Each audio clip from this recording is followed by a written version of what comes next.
Hear ye, hear ye, hear ye. Welcome to the dedication ceremony of the Pennsylvania historical marker of Zion's Reformed United Church of Christ as the hiding place of the Liberty Bell during the American Revolution in September of 1777. This recognition would not have been possible without the great assistance of our State Senator Pat Browne.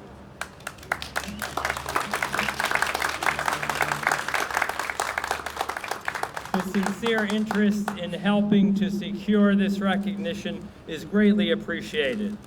Moreover, his participation in many Allentown School District Children's Veterans Day programs over the years, especially at Ritter Elementary School, is well remembered by both veterans and students. Thank you, Senator Browne, for serving your community well. My name is Dennis Blankowicz. I'm the president of the Liberty Bell Museum Board of Directors, and I would now like to introduce to you the Reverend Joshua Knappenberger, Director of the Liberty Bell Museum.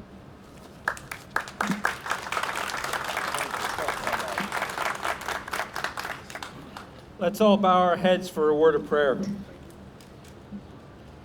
Gracious Lord God, lover of courage and giver of light, your love for us is boundless, while our love for you is as finite as we are and our imaginations allow. We give thanks to you this day for that more than 2 centuries ago, the courage of those who saved the Liberty Bell in the war for independence, we give thanks, exceeded the courage of others. We give thanks that in the fullness of time, the Liberty Bell became a symbol of possibly the greatest light you ever gave to the world, that the light of liberty and freedom.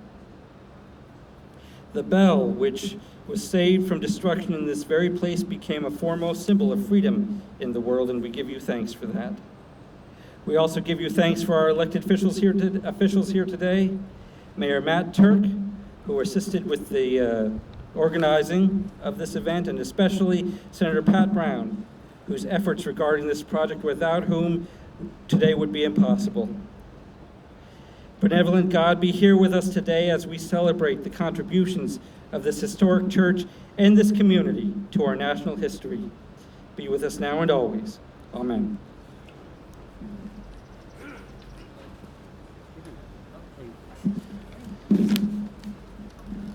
Will everyone please rise for the Pledge of Allegiance to the flag of the United States of America. I pledge allegiance to the flag of the United States of America and to the republic for which it stands, one nation under God, indivisible, with liberty and justice for all. Thank you.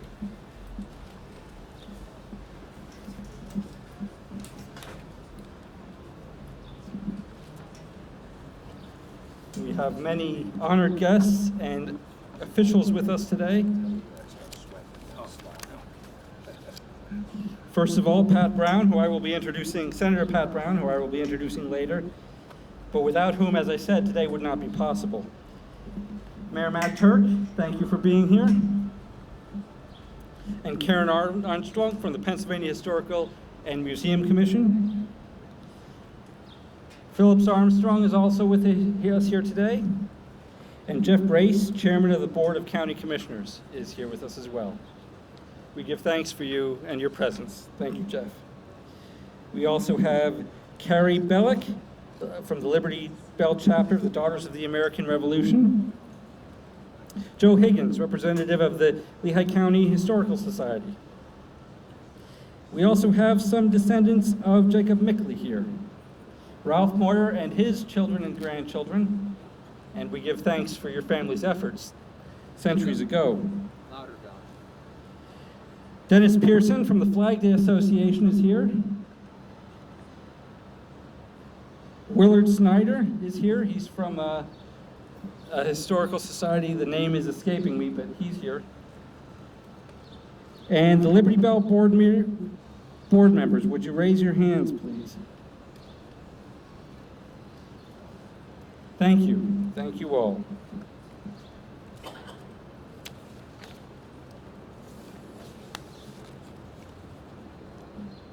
I now turn it over to Frank Whalen.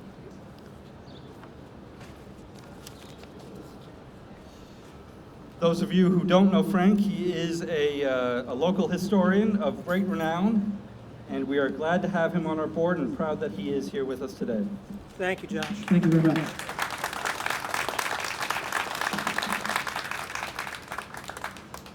I've been asked to give a few, sort of set the era in which the bell came up here and what it was going through people's minds at the time.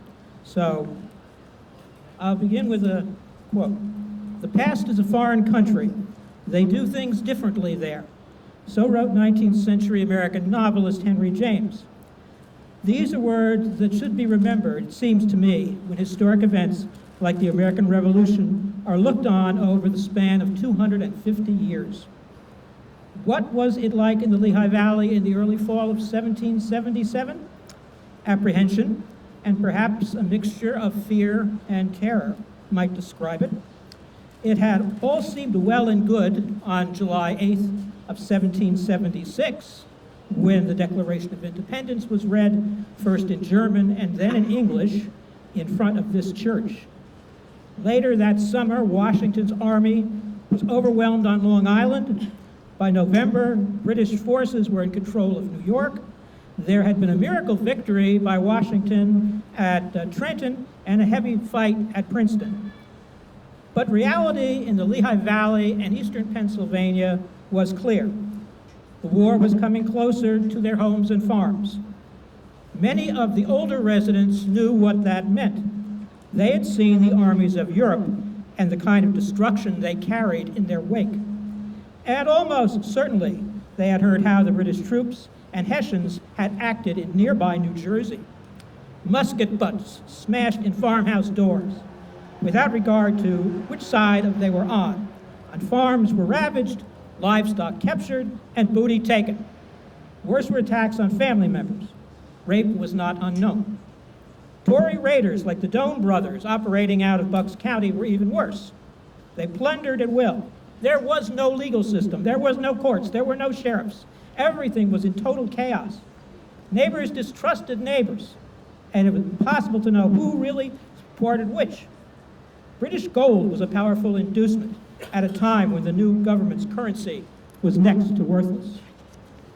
By the summer of 1777, word was that Major General Sir William Howe, with an army of 17,000 British regulars and Hessians, had landed in Upper Maryland. When they started to march, their mission became clear, and its target was Philadelphia, capital of the barely 2-year-old nation. Or was it even a nation, or merely a 1-year-old declaration on paper with no enforcement behind it? Rumors were floating that the Congress had already fled. Where to, no one was exactly sure, as they faced execution for treason, which, according to the law books at the time, clearly stated was a process that included a combination of hanging and disembowelment. They were wise to do so. Everyone had heard the stories. After the British victory at the Battle of Brandywine, a column of British troops broke off and began to chase Washington's troops. Skirmishing broke out near Warwick Furnace, but as both sides maneuvered for position, a heavy thunderstorm broke out. Flintlocks and powder were drenched and useless. Under cover of misty clouds, Washington's army retreated to fight another day, and the British army marched away to join Howe's army. Terror must have swept the Lehigh Valley. If Howe took Philadelphia, he would have a perfect base to sweep north. The Moravian buildings in Bethlehem, filled with the wounded and dying soldiers, would be a tempting prize that many historians agree could have crushed the revolution. In their wake, no matter how brave the militia, the destruction would be terrible. Washington had already sent scouts to Bethlehem to look for a place around it that his troops might be billeted and artillery placed. Panicked on hearing this, the municipal government issued an ultimatum. Washington, it said, you move further north than 30 miles from Valley Forge. That will turn this town over to General Howe and begin talks with the British. So, with an exhausted army in rags and few other choices, Washington decided to stay. Wagons were headed north up from Philadelphia. Militia units followed in their wake. From his country house, Trout Hall, James Allen, perhaps through his telescope, which all good 18th century gentlemen had, watched. In his precise hand, he notes in his diary, The road in front of my house has become the busiest highway in North America. Allen himself claimed to be neutral, but was highly suspect. A carriage carrying his wife and daughters was attacked, and only thanks to Colonel David Drescher's intervention that it was not overturned. A local militia officer had told him that all he could keep his men from burning Trout Hall to the ground. Long before the removal of the church's bells, Philadelphia's church and municipal bells to a place of safety had been planned. The purpose almost certainly was to hide them, so Washington could later, if he had to, melt them down to make cannon, of which he was in desperate need. How many in the Lehigh Valley knew of his operation is unknown, but apparently from across Philadelphia, they were removed from the belfries and the wagons set off. The farmers' wagons creaked north under the weight of metal, especially the huge State House bell. Perhaps to avoid detection, they moved mostly in the dark, and the exact route is unknown.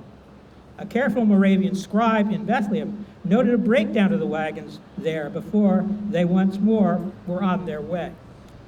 James Allen may have been fast asleep as it passed in the hill up to Zion's church, safe for what was then an unknown fate. One historian speculates that if things had gone differently, its next stop would have been the Army arsenal at Carlisle and turned into a cannon to fire at the British. But things changed. While Howe and his troops slept their way through the winter, General Howe, in the arms of his mistress, the troops had nicknamed the Sultana, Ben Franklin made the treaty with France that brought her to our side, sending troops and all types of artillery across the Atlantic. No need to melt the bells then in 1778, and they were returned to Philadelphia, where the State House bell, which many years later became the Liberty Bell, which brings us here today. Thank you.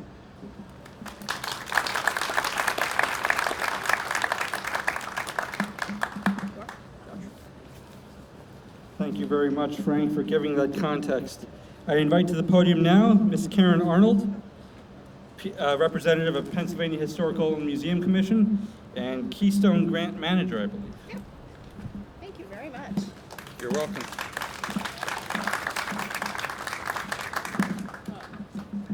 Greetings to all of you on behalf of Governor Tom Wolf and the members and staff of the Pennsylvania Historical and Museum Commission, the Commonwealth's official history agency. Congratulations on dedicating today the newest of nearly 2,500 historical markers across the state. These markers chronicle the people, places, events, and innovations that make this Commonwealth notable. The Historical Marker Program, which had its beginnings in 1946, is now one of the most popular and most innovative programs of the Historical and Museum Commission. Each marker establishes an important link to the past. It is hoped that this marker will not be the end of the story, but will instead provide encouragement for further study and discussion. While the current Zion Reformed United Church of Christ building dates to 1886, it is the congregation's second building, constructed in 1773, that draws us here today. It is here that the story of the Pennsylvania State House bell and other Philadelphia bells were secreted to safeguard them from potential destruction by the British forces. The actions of the Zion German Reformed Church in Northampton, Town, as it was known at the time, rivals other great stories of our nation's founding.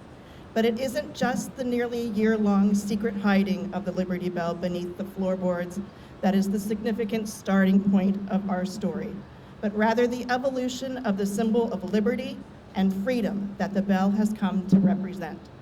Its inscription to proclaim liberty to all the land is heartfelt, and along with its famous crack, quickly became connected with the nation's founding principles, the Declaration of Independence, and later efforts for freedom for all.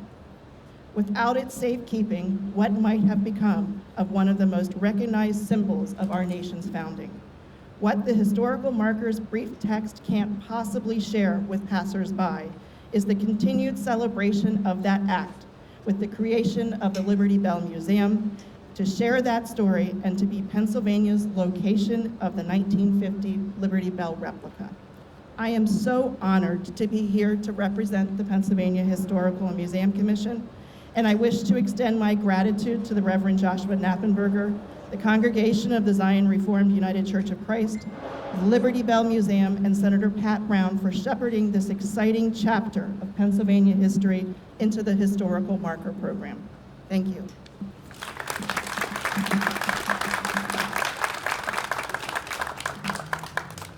I must beg the forgiveness of Senator Pat Browne. I went out of order in the program this morning.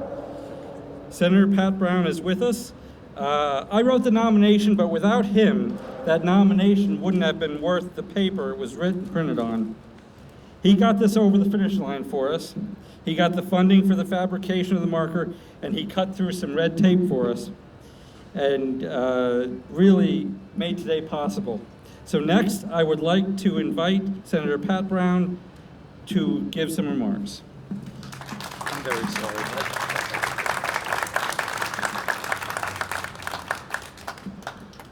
Thank you very much, Reverend. Thank you. On behalf of the Pennsylvania Senate, I'm proud to be here. To the officers and directors of the Liberty Shrine Museum, the congregation of the Zion Reformed Church, to Karen and the entire Museum Commission, and all the residents of Northampton Town, Allentown, for this long-awaited and worthy recognition. Ladies and gentlemen, over the last few years, there's been an intensifying effort in Harrisburg through the establishment of a commission and through appropriation to prepare for our nation's 250th anniversary. And although some days it may feel like it, I'm starting to look like it. I wasn't in the state Senate in 1976. I have come to clearly realize that this effort is not just to commemorate the events that occurred in Philadelphia on July 4, 1776, but the contribution of all Pennsylvania communities and what they've done and made to our independence and the sacrifice made throughout the years to preserve it. As Ben Franklin famously said, outside of Independence Hall, a republic if you can keep it. During the period of time that Allentown citizens have sacrificed to do our indispensable part in preserving the ideals and the promise of America, our city has been transformed, reshaped, and modernized many times. Yet sustained through that surge of change, one indelible asset of infinite value has remained the same. After the Civil War, with industrialization barreling through America and the world, with factories replacing homes and open space in our city, one indelible asset remained the same. As we entered the roaring 1920s, and Allentown celebrated its 100,000th resident with a great Jubilee parade, as the urban core experienced a great commercial building boom that is part of a thriving metropolis, the PBL Tower, the Americas Hotel, one indelible asset remained the same. In the 1950s, with city streets and trolley service feeling the stress of years of dedication to the war effort and surviving depression, city leaders stepped forward with bold plans for improvement, with new streetscapes and public facilities, their vision branded as the Miracle Mile. But one indelible asset remained the same. Now to present day, with a rapid transformation of our commercial center and the 7th Street corridor, a modern collage of office space, arts, accommodation, entertainment, and residential amenities, our city is poised to prosper in the new millennium. But one indelible asset remains the same. With the passage of the oceans of time for our great city, Allentonians have expanded and adapted their physical space to meet the challenges of the era and advance their quality of life. But in the maelstrom of change, they have always embraced and protected the permanence of one indelible asset, which through its history stands for and symbolizes why we are a community in the first place. The historic, indispensable place of worship on Hamilton Street, Zion Reformed Church, which served as, and nearly 250 years since, still stands for our community's contribution to the separation from tyranny necessary to meet our full potential as a free people. has and will always be where we, the residents of Northampton Town, the citizens of Allentown, will always come together. Thank you very much and congratulations.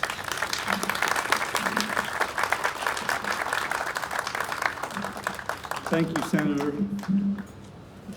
As I prepare to welcome Mayor Matt Tuerk to the podium, I was informed of another Lehigh County Commissioner with us, Antonio A. Panetta. Thank you. We are grateful for your presence here.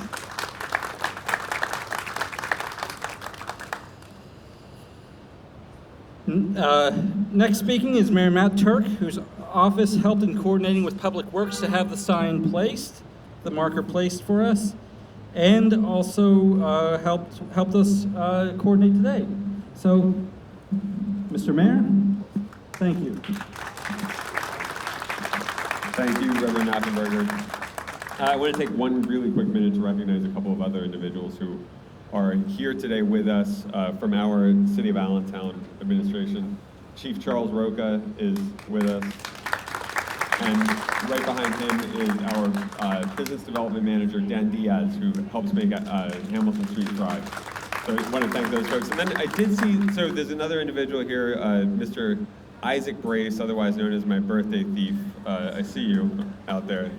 That's an up-and-coming Allentonian. But as we look at, so it's hard to get up at a podium like this right after Frank Whalen and right after Senator Pat Browne. These guys know their history. So I'm not going to try to pretend to speak to the history of Allentown. Instead, I want to look a little bit to our future. And Hamilton Street is fundamentally transformed, thanks again to the work of Senator Pat Browne and so many other individuals who have made investments and taken risks to revitalize this street. You can see we have reconstructed sidewalks here with the assistance of our friends at NISDA and the investment of that public body, again, supported by the work of Senator Browne and a few other individuals. We're continuing to rebuild Hamilton Street. Hamilton Street is the Lehigh Valley's principal commercial corridor, and it's so exciting to see continued investment along our street and continued transformation along the street. One thing that Senator Browne alluded to that will not change is the significance and historical importance of this site. And that's why I'm so thrilled to see this marker being put in place as a constant reminder to a changing Allentown that we defended liberty in Allentown. And for the people who are changing the face of our community, that liberty, the American liberty that is offered to immigrants, is one of our most important assets. And sometimes we, as natural-born Americans, sometimes take for granted those things that we were born with. But these documents, these markers, help everybody remember just how important it is to celebrate the liberty and freedom that we have here. So to have that available to us as we walk up and down Hamilton Street or revitalizing Hamilton Street all the time is absolutely gratifying to me. So I will no longer delay the unveiling of this marker. I'll say another note of gratitude. Como siempre digo, gracias a todos aquí por venir. Thank you for all coming. We appreciate you, and we will see you on Hamilton Street. I'll hand it back over to Reverend Appenberger. Thank you, Mr. Mayor. And without further ado, we will unveil the marker. And I will ask Ms. Karen Arnold and Senator Browne to assist me.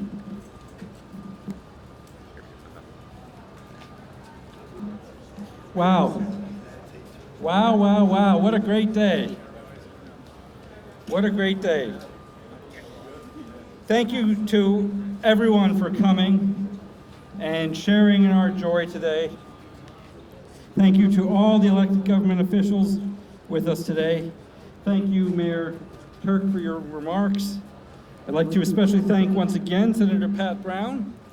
Without the Senator's efforts, today would not have happened, and we applaud your efforts one more time.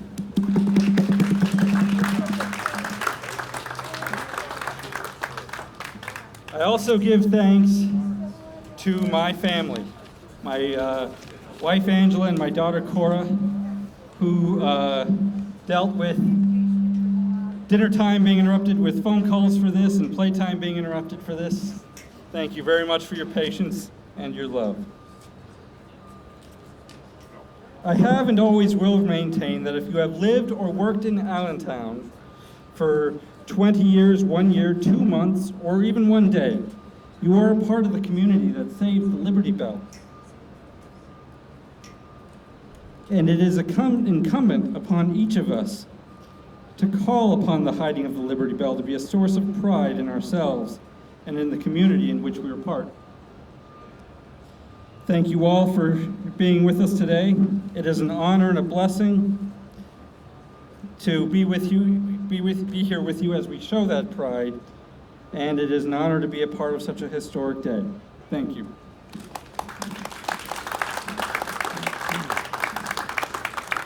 I too would like to thank all of you for being here today and participating in this great historical marker dedication program. Had the Liberty Bell not been hidden away beneath the floorboards of Zion's Reformed Church, it would have been lost to history. Think about that. Let us not forget what is embossed upon the top rim of the Liberty Bell. And when you go inside in a few minutes, I want you to look for that. And it's from Leviticus, and it's mentioned before, from Leviticus in the Bible. And our early legislators, our early people in charge, had this put on the bell when it was ordered in 1852. And it says this: proclaim liberty throughout all the land unto all the inhabitants. That's you, and that's me. That's the people in Ukraine and around the world. Think of that. Gives me chills when I think about that. We want you to now come in and have some refreshments. Ring our bell. When it rings, touch it and feel that vibration, because you're going to touch history and be transformed. Also, we want to thank Senator Browne, Frank Whalen, and Mayor Tuerk for being here today. And again, thank you, citizens of this great country, the United States of America. Let's keep that bell ringing. And you know that the real bell in Philadelphia is cracked, but it sounds around the world every single day. Thank you for being here.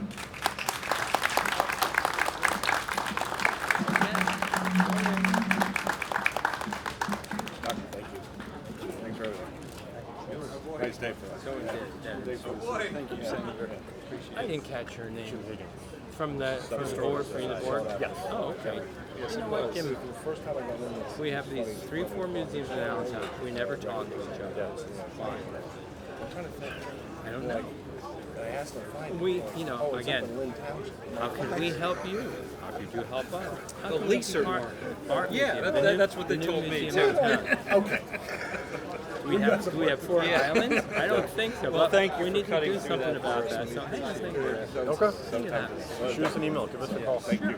Okay. Thank you. Are you coming inside to ring the bell? Have you rung the bell? Oh, yeah. Yeah, I've got, wife's got working for the family dentist. I understand. You heard me thank my family. I understand. Well, thank you for being here. Thank you for taking the time. Sure, take care. Excuse me.